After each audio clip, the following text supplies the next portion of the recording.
So, what was the history behind the review? Okay, the history behind the review. 20 years ago, I was hired here at Piedmont. And I followed Alan Harvey. There was somebody in between, but essentially I was following the legacy that Alan Harvey had laid out. And Alan was not only the director of the choir and the band and the a cappella choir, but he was also known for his Gilbert and Sullivan shows. It was the big production in the middle of the year. So when I came into the job, I knew that there was this Alan Harvey comparison that everybody was going to have. And I thought to myself, in order to avoid that comparison, one of the things that I needed to get rid of right away was the Gilbert and Sullivan show. Not because I didn't like Gilbert and Sullivan. I actually love Gilbert and Sullivan, and I have a huge history with Gilbert and Sullivan. But I thought, what am I going to do that's going to be Joe Piazza's thing? And from my experience at Northwestern, a lot of the production that we did was review format. The WAMU show was a huge review format. Many of the productions that I did in summer stock were review formats. And so I was very familiar with this, and I thought, this is a great concept for high school kids. Number one, it involves a huge number of people. It has the flexibility of adding numbers, taking numbers away, allowing for small groups, featured soloists, large ensembles, and you don't have to prescribe to the book musical that everybody knows and expects. Everyone's seen Cabaret and Camelot and The Sound of Music umpteen million times, so everybody has a concept or an idea of what that show is supposed to be like. So better to put something out there that no one has any preconceived ideas. So you can fill the expectations with some exciting things out of your own creativity and be flexible enough and adaptable enough to create something that showcases a lot of students. Now originally, the a cappella review was called the A Cappella Showcase Review. And I'll never forget when I first presented it at a Chime meeting, they said, we really like this title, Showcase, that it was an opportunity to highlight a lot of different students and really exploit their talents. Cool.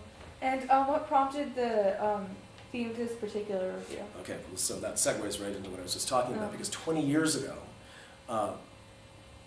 we did a Rodgers and Hammerstein show, and the year following that was all Gershwin. Mm-hmm. And that was one of my favorite shows. It just worked. It was vocal jazz, but on the classical side. And the music was infectious.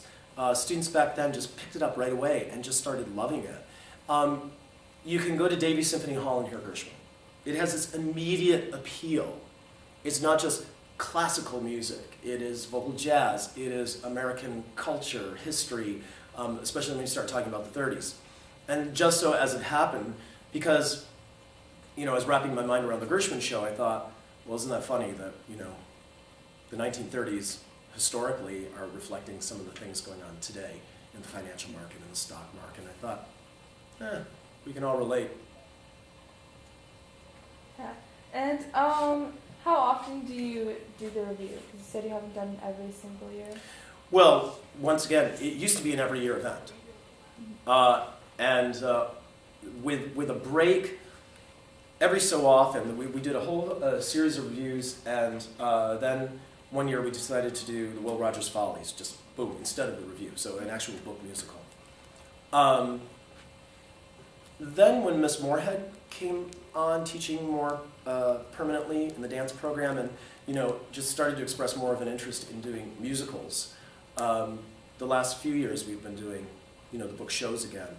And the book shows are a huge undertaking because you do have the music direction, the dance direction, the choreography, and they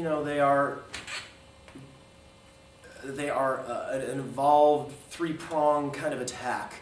And you really need specialists in each of those areas to make a book show happen. Once again, you have expectations of what the book show is supposed to be like.